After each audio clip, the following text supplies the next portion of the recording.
Warner Brothers have had their fair amount of games, from the DC comic franchise of Batman to Mad Max, but what's more fun than beating up zombies to oblivion? I'm talking about Dying Light, which takes everything to a whole new level. Now, when we think about horror, we think about games like Doom, with its classic arcade game being upgraded. It still had the fright and thrill we all love and hate. But take away all the monsters from hell and fast-paced shooting and you'll probably end up at Dying Light. It takes your ordinary zombie apocalypse and translates it into a zombie-infested dreamland. Its core mechanics involve free-running or parkour, which allows the player to outrun the zombies and gain the upper hand in combat. It particularly reminds me of Mirror's Edge, where speed was your ally and you run around on rooftops while you're getting shot at. Its combat system was also similar. Unfortunately, Mirror's Edge failed to learn that sometimes a weapon is more effective than a pair of fists. Then again, it weren't meant to be a fighting game like Dying Light. After playing Dying Light on a normal difficulty, I offered for more of a challenge, but after an hour or so, I had to switch back to normal. The sheer amount of concentration needed to even survive the night is intense, since when you change to legendary difficulty, the nights are longer and enemies don't show up on the minimap.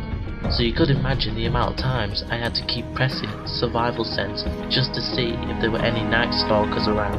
I think what makes Dying Light unique is how it's not become your normal average zombie survival game like State of Decay or 7 Days to Die, because with them you're primed to like one mission objective and it's just to survive. But with Dying Light you have the freedom of going away from that objective and create your own agenda. Every quest you undertake, it feels like you're a part of something bigger, that you've entered the person's life, and sometimes it can show emotion, like you feel sorry for them. It can't be that bad. What was it, like a dare or something? Oh, was there a woman involved? A woman. And a chicken. Chicken? This was 5 years ago. Esgy's mother had been gone for 18 months, and I was getting lonely. And there was a widow here in town. She liked chickens. Wait, what, like fried? No, she kept them as pets. And Adam had this spectacular rooster and a weakness for cards. Wait, Jazir, are you saying you lost your grandfather's sword in a card game over a chicken? You might remember, boy, that I said I wasn't proud of this. Well, what happened to the widow? What do you think happened? Adam had the rooster and won my grandfather's saber.